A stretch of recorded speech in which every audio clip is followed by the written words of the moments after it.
Today we're going to be making this beautiful St Patrick's Day card. Stay with me to see how it's done.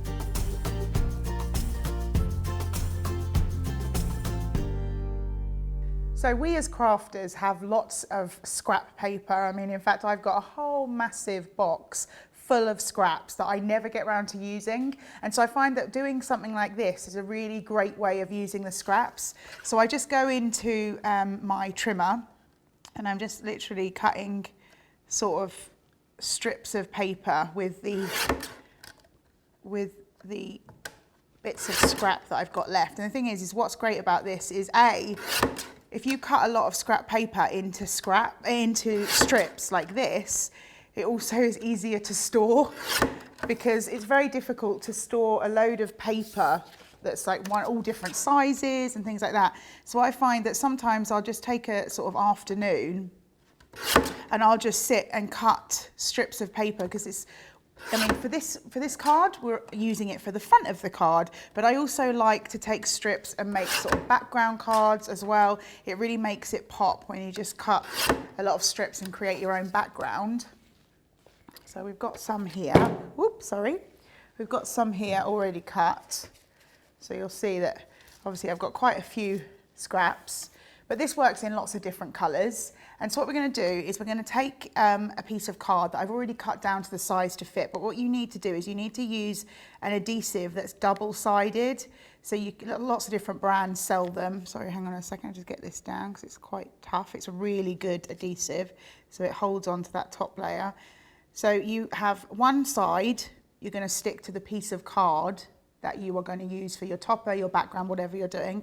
And then the other side is where you're going to do the strips, so that it's sticky both sides. And then you get, because you're going to stick it to that card, you get that bit of sort of strength. Because if you just literally attached the strips to the back of the adhesive, it's very floppy, so it's not going to be very structured for you.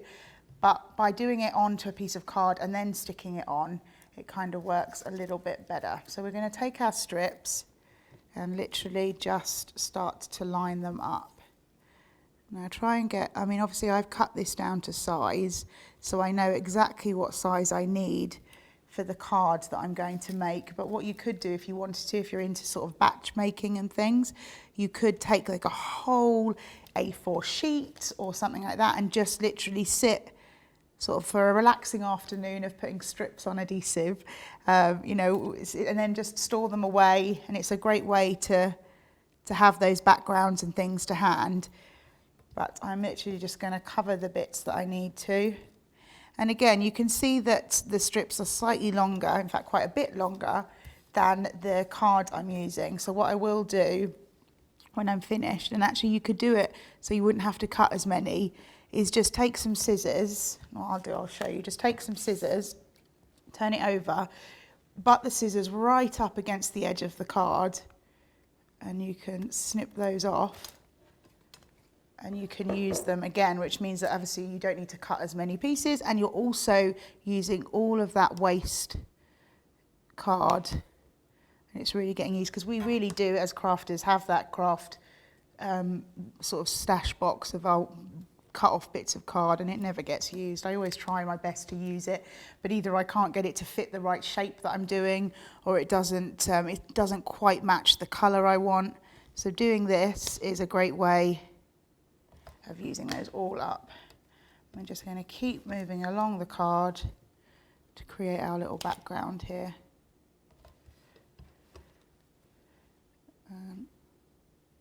Just try, when you're putting it down on the adhesive, try and butt it up as much as you can to the piece next to it. Line it up as best you can. And I mean, it is an adhesive and it is strong when you have these sticky back adhesives, but it will kind of give you a little bit of release if you needed to kind of pull it off and move that strip a little bit so that it fitted better. So we're just going to nearly finish here. And again, you can see that I've got quite a few pieces left. So if I was wanting to make the same card several times, a bit of batch making, I'd have all this pre-cut. Just trying to make sure I keep it in the right order. We want to go green, white, orange, green, white, orange. And what you might find is when you get to the end, because as I said to you, this is pre-cut into the size I need it, I might have just a little, and actually I think it's pretty much there. All right, just line it up and that's fine. And then we're going to turn it over and again just snip off the excess pieces that we don't need. And you can store these away for, like I say, if you wanted to create another card. So we're going to pop that to one side. We've finished there. And what I've done here is I've done exactly the same process, but I've done it diagonally. And the thought here is that sometimes we want to make a card in a certain theme, and this one being St. Patrick's Day, I wanted to create clovers.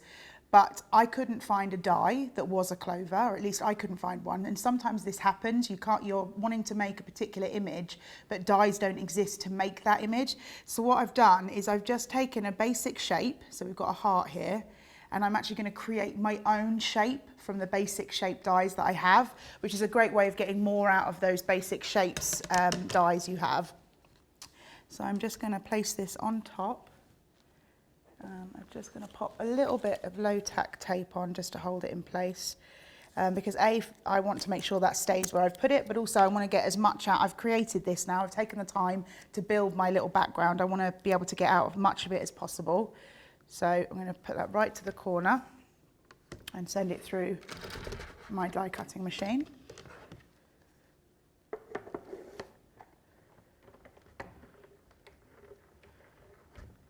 Now, it's only, there we go.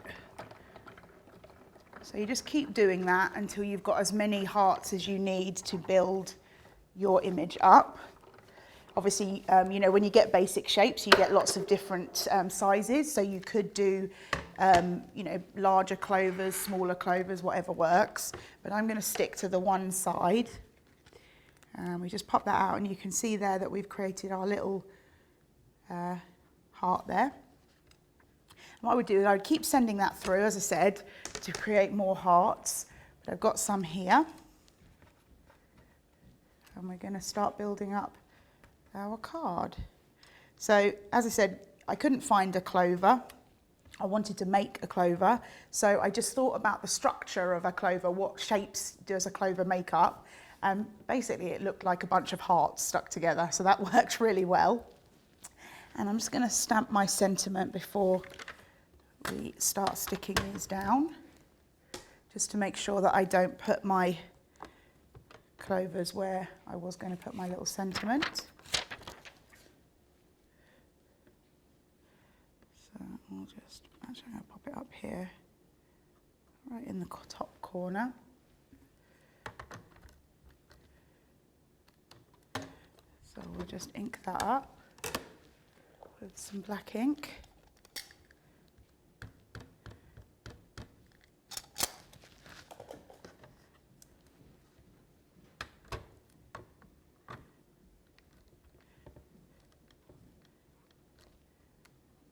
There we go. So we take off the part of our topper and we can start building our card here. So I'm just going to use some wet glue to create my little clover shape.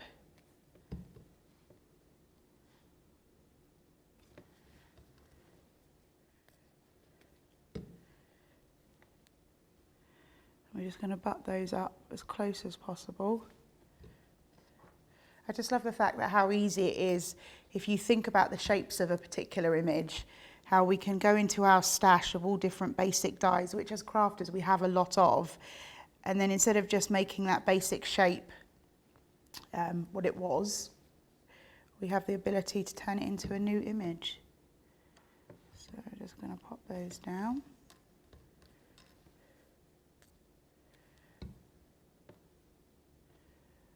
Now I always like to, when I'm doing something like this where I want it to be able to be touching, I want those hearts, the sort of corner part of the heart, or the bottom part, it's not a corner, is it? A heart doesn't really have corners, but the bottom part of the heart, I want it to be touching right up against the others. So by using wet glue, I just get that little bit of wiggle room to do that. So I'm just going to pop that in there.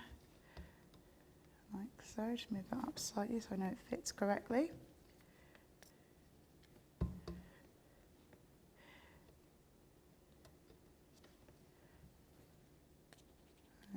last one. Just again, butt those up right against each other so it almost looks like it's one shape rather than three. Now what you could do if you wanted, you could sort of have some hanging off, chop the sides, but I'm just going to have those three there. And I've got some little sequins that I can pop in the middle. So I would recommend, if you're going to use sequins, to use a little pick-up tool. It just helps you to pick them up and get them laid down exactly where you want them. Just get that down. Ooh, doesn't want to hold onto the glue. There we go. Just pop that in. And then I'm just going to add a couple more sequins around the rest of the card while those dry. You could add the glue to the sequins, but I like to put a little bit of glue straight onto the card to know where I'm going to put it. But it's really up to you which way you want to do it. But I find this the easiest way to get it accurately to stick down onto my card. Just move that along a little bit. Don't want that bit of glue showing.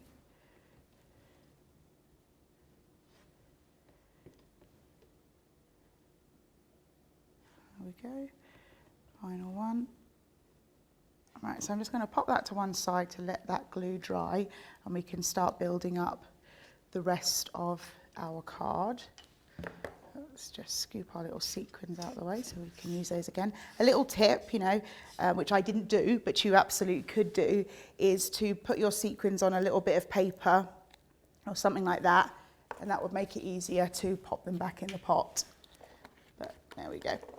So we've got our little topper here, and I'm just going to take a little bit of some more green card. Again, this is scrap. It was already cut to this size. That's another thing. When you're cutting, like trimming things down, you always end up with little bits like this. I always keep those because it's good to do a border with, or you could stamp a sentiment on there and use it on the bottom of a card. So always try and think about what you're going to use. These bits of scrap card might look like they're going to work. They're not going to work, but they will. So just pop them in your little box and use those.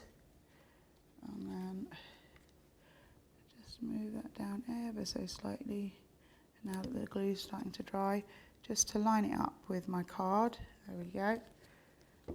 Snip off the back just by turning it over, butting those scissors up against the topper there. And now what we can do is start building our card.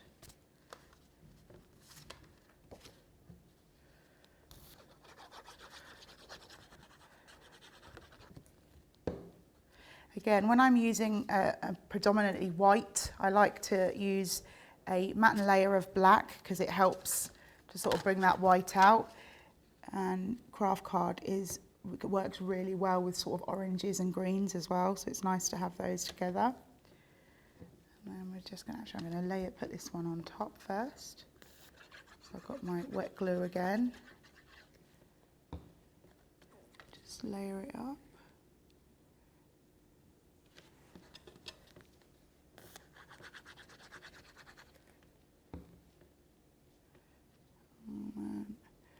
Just move this down a little bit so we're not covering our little clovers too much.